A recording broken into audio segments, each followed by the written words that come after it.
गहरी रात थी, लेकिन हरीश की आंखों में नींद का नामो निशान नहीं था। वह बिस्तर पर लेटे लेटे करवटी बदल रहा था।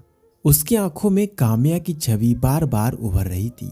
बेचैन मन से उसने अपना मोबाइल उठाया और गैलरी में काम्या की तस्वीर को जूम कर करके देखने लगा। उसकी सांसें तेज हो रही थी, दिल की धड़कनें मानो दौड़ रही थी।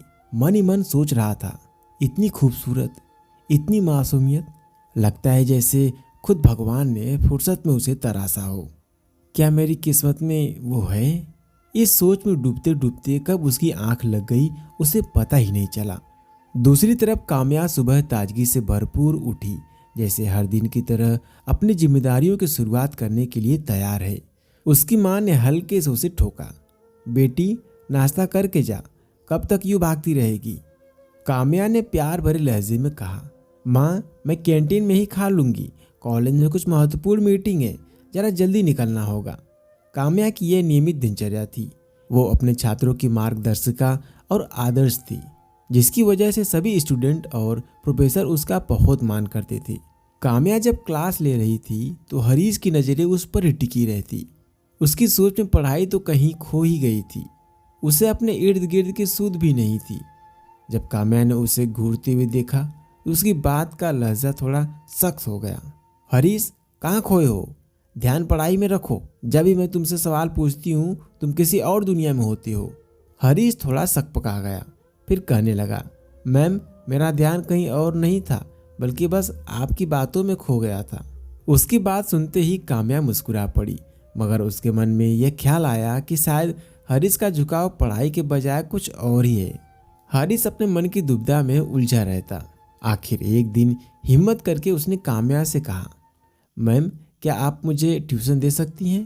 क्लास में सबके सामने सवाल पूछते वक्त मैं हिचकिचाता हूँ। काम्या ने उसे समझाया, हरीश मैं पर्सनल ट्यूशन नहीं पढ़ाती, अगर कुछ समझ न आए तो मुझसे क्लास में ही पूछ लो। मगर हरीश अपने जिद पर अड़ा रहा। आखिरकार काम्या ने उसकी मुश्किलें समझते हुए उसे 1 घंटे के लिए घर पर ट्यूशन देने की बात मान ली, लेकिन शर्त यह रखी कि इस बात को किसी और स्टूडेंट के साथ साझा नहीं करेगा। हरीश के लिए ये उसके सपनों की तरह था। उसे अब हर दिन काम्या के घर जाकर उसके साथ एकांत में कुछ वक्त बिताने का मौका मिलता था। एक दिन जब हरीश पढ़ाई से ज़्यादा काम्या की खूबसूरती में खोया हुआ था, उसने कह ही दिया, मैम आप इतनी खूबसूरत हैं कि आपको टीचर नहीं बल्कि किसी फिल्म स्टार होना चाहिए था। काम्या ने मुस्कुराते हुए जवाब दिया, धन्यवाद हरीश, लेकिन मैं अपने इस प्रोफेशन में बहुत खुश हूँ। बचपन से ही मैंने शिक्षिका बनने का सपना देखा था ताकि मैं समाज में बदलाव ला सकूं। काम्या को धीरे धीरे एहसास होने लगा था कि हरीश का उसके प्रति झुकाव सिर्फ एक छात्र और शिक्षिका के रिश्ते तक सीमित नहीं है। एक दिन हरीश ने सीधे सीधे काम्या से उसके विवाह के बारे में पूछ लिया। यह सुनते ही काम्या गुस्से से बोली, हरीश मैं तुमसे बार बार कह रही हूँ कि मुझसे पर्सनल सवाल मत किया करो। मैं तुम्हें ट्यूशन पढ़ाने के लिए यहाँ बुलाती हूँ, अपनी निजी जिंदगी पर चर्चा करने के लिए नहीं। अगर यह सिलसिला जारी रहा तो तुम्हें यहाँ आने की जरूरत नहीं होगी। हरीश को अपनी गलती का एहसास हुआ। उसने सोचा कि शायद उसने हद पार कर दी है। रात भर करवटें बदलते हुए उसका मन बेचैन रहा। मैंने काम्या मैम को बहुत दुख पहुँचाया, मगर मैं उनसे सच में प्यार करता हूँ। बिना कुछ कहे वो मेरी फीलिंग्स कैसे समझेंगी? आखिर उसने उसी रात माफ़ी मांगने का निश्चय किया। वो फूल लेकर काम्या के घर की ओर चल पड़ा। जब वो वहाँ पहुँचा तो काम्या की खिड़की से उसे वो सोती हुई दिखी।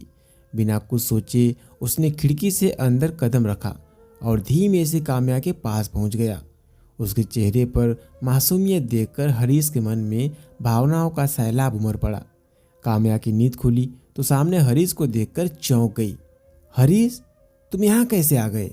हरीश ने कांपते स्वर में गुलाब का फूल आगे बढ़ाया। काम्या मैम मैं आपसे माफ़ी मांगने आया हूँ, मैं आपसे बहुत प्यार करता हूँ। काम्या के चेहरे पर गुस्से की लकीरें उभर आई। तुम जानते हो यह क्या कह रहे हो तुम?